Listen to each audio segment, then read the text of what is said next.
Bună, fraților, astăzi suntem pe canalul meu, Luca Ciocănel sau Ciocănel Luca, cum vreți voi să scrieți, să mă căutați.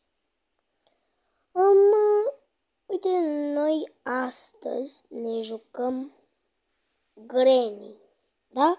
Da? Granny sezon 1, ok? Ok.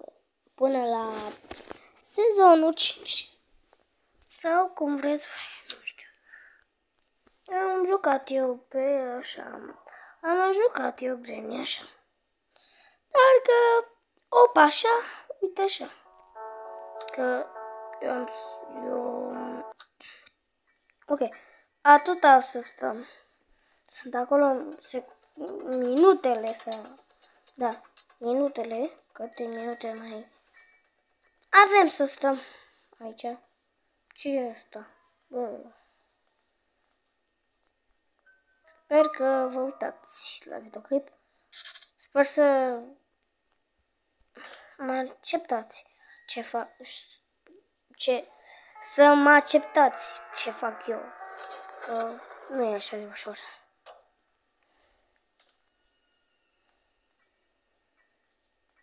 Da, cum adică, dacă o să pot să fac un videoclip cu Nocivanu, Barbașan, nu știu, cu Clorni, Clorna, băi! Mi-a căzut telefonul, am dat cu pumnul în telefon.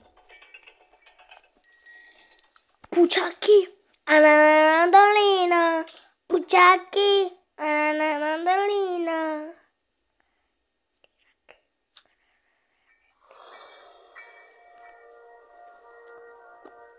Am văzut o grămadă de videoclipuri la Nocivanu.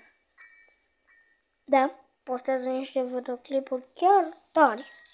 N-am ce să zic.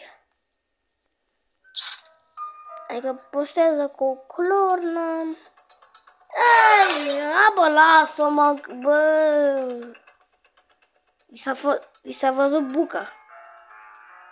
I s-a văzut buca. Ați văzut și voi? Granny, nu te-ai spălat de ieri. Ok, ok, ok. Bine, Granny. Bine, unde-ești? Deja mi-a terminat, Bă, cum? Bă! Puciachi!